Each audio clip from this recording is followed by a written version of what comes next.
In this lesson, we're going to take some time to finish up our SSL implementation, where we're basically going to turn on and look at making sure that web traffic needs to be encrypted. We'll be using the World Manager System SSL.war file, which again we talked about a little bit in step 1, but we'll go ahead and use that this time. So load that into Eclipse so we can look at it. And once again, since we're working with Eclipse and we're doing something with the container, we actually need to deploy this in order to see it work effectively. So we're going to go ahead and deploy the World Manager System SSL.war file. So I'm just going to do that now. I'll just copy it right into my web apps directory.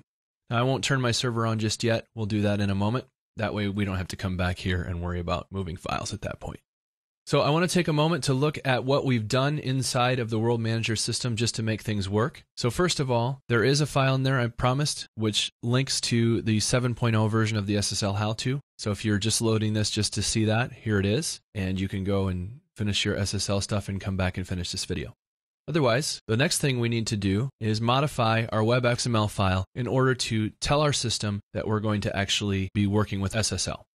So everything's going to be pretty much the same as everything we've done so far, with the exception of we now have to add back in a security constraint. We're still using the database version of the web authorization system, so we're not using the roles from the security on the server, but we'll still need this security constraint in order to tell it what to encrypt.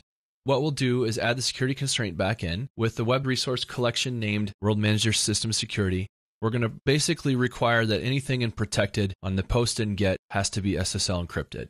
And then we're going to say that the data transport guarantee is going to be confidential. Now that ensures it's going to actually be encrypted. Now, if you set this to none, you end up with no security on that, and that's what's defaulted and why we don't ordinarily need SSL. But by turning this to confidential, it should force the system to require that we're using a SSL certificate in order to communicate past, post, or get in the protected directory. So with all that, everything else is pretty much the same. We'll still log in, we'll still have our data, everything will be built exactly the same as we did before.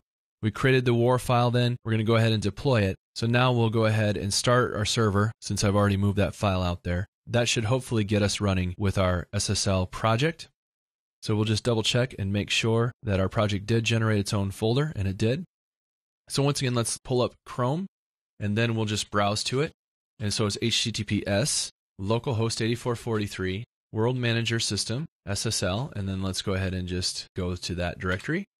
And we should see right away it's using HTTPS. It's saying it's not encrypted, but we can still get to this page even without the HTTPS, and we'd have to change our port to 8080, and it's still there.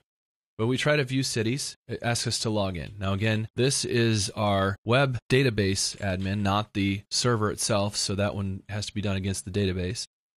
And then what you can see is what happens, it actually redirects us to an HTTPS when we have our SSL correctly configured, which is exactly what we wanted. What happened is it throws a 301 error, 8080 without the HTTPS protocol will not work. So it throws that 301 which redirects to HTTPS localhost 8443 World Manager System.